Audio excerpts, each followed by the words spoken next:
একত্রে নিয়োগের দাবিতে ফের উত্তাল হল রাজ্যের শিক্ষা প্রশাসনের কেন্দ্রবিন্দু শিক্ষা ভবন চত্বর। বুধবার শিক্ষা ভবনের সামনে জড়ো হয়ে বিক্ষোভ প্রদর্শন করেন এবং দ্রুত নিয়োগ প্রক্রিয়া সম্পন্ন করার দাবি তোলেন টেট উত্তীর্ণ বেকার যুবক যুবতীরা।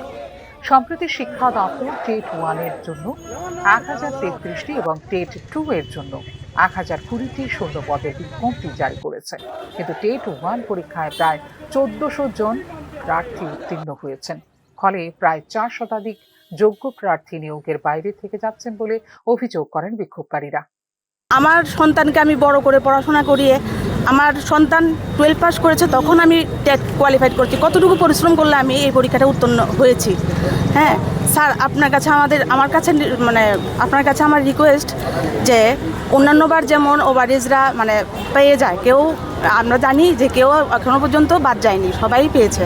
তো আমাদেরটা একটু বিবেচনা করবেন, যাতে আমরা কালকে থেকে ফর্ম ফিল আপ শুরু হয়েছে, কিন্তু আমরা ফর্ম ফিল আপ করতে পারছি না, পোর্টাল এটা সাপোর্ট করছে না। তো এটা আমাদের কি দোষ স্যার? আমরা তো কোনো দোষ করি না, আমরা তো অনেক পরিশ্রম করে, অক্লান্ত পরিশ্রম করে একজন হাউস ওয়াইফ হয়ে। আমরা স্টুডেন্ট লাইফ না যে মা বাবা আমাদের মুখের সামনে খাবার এনে দিয়েছে, আমরা খেয়েছি আর পড়েছি। আমরা অনেক কষ্ট করে সব দিক সামলে আমরা পড়াশোনা করেছি। তো আমার বিনীত অনুরোধ, আমি জানি না আমি কি বলছি, কারণ আমার মাথা একদম ঠিক নেই স্যার। হয়তো আপনার সঙ্গে দেখা করার জন্য আমাদের একটু সাহায্য করুন, যাতে আপনার কাছে আমরা গিয়ে আমাদের যা মনের ইচ্ছা সব জানাতে পারি। অথবা আপনি হয়তোবা আমাদেরকে সান্ত্বনা দিন, না অথবা আমাদেরকে কোনো আশ্বাস দিন যে আমরা কি করব।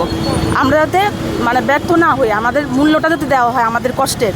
হ্যাঁ, আমি আপনার কাছে বারবার অনুরোধ করছি। জানি না স্যার, যদি কোনো ভুল করে থাকি তো অপরাধ ক্ষমা করবেন। একত্রে সব টেট উত্তীর্ণ প্রার্থীর নিয়োগ নিশ্চিত করতে হবে এবং রাজ্যে দীর্ঘদিনের শিক্ষক স্বল্পতা দূর করতে অবিলম্বে পদক্ষেপ নিতে হবে বলে দাবি করেন বিক্ষোভকারীরা। গতকালকে থেকে ফর্ম ফিল আপ চলছে, কিন্তু আমি ফর্ম ফিল আপ করতে পারিনি, পোর্টালে আমাদেরকে সাপোর্ট করছে না। তো এখন কার কাছে যাব, কি করব, কোনো রাস্তা পাচ্ছি না।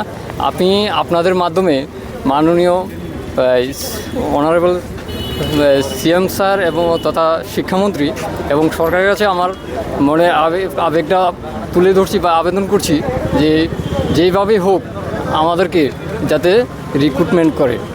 তাছাড়া গত যে 21-22 টেট পরীক্ষা দিয়েছে এবং তাদের মধ্যে যারা ওভারএজ হয়েছে তাদেরকেও রিক্রুটমেন্ট করেছে, ক্যাবিনেটের সিদ্ধান্ত অনুসারে নিয়েছে, এমন কেউ বাদ নেই যারা টেট কোয়ালিফাই করেছে।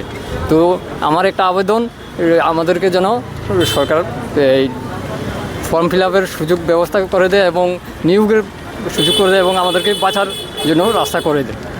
ধন্যবাদ। বিক্ষোভকারীরা অর্থমন্ত্রীর সঙ্গে সাক্ষাতের উদ্দেশ্যে মিছিল শুরু করলে অফিস লেন এলাকায় তাঁদের আটকে দেয় পুলিশ। পরিস্থিতি উত্তপ্ত হয়ে উঠলে কিছুক্ষণের জন্য ধস্তাধস্তি হয় পুলিশের সঙ্গে। পরে কয়েকজন আন্দোলনকারীকে আটক করে এডিনগর মাঠে নিয়ে যায় পুলিশ। একাধিকবার মুখ্যমন্ত্রী ও সংশ্লিষ্ট মন্ত্রীদের দপ্তরে স্মারকলিপি প্রদান করেও কার্যকর পদক্ষেপ দেখা যায়নি। তাই বাধ্য হয়ে তাঁরা পুনরায় আন্দোলনের পথে নেমেছেন বলে বক্তব্য টেট উত্তীর্ণ চাকরি প্রত্যাশীদের। দাবি পূরণ না হলে আগামী দিনে আরও বৃহত্তর কর্মসূচি গ্রহণের হুঁশিয়ারিও দিয়েছেন বিক্ষোভকারীরা। ফিউরো রিপোর্ট, নিউজ নাও।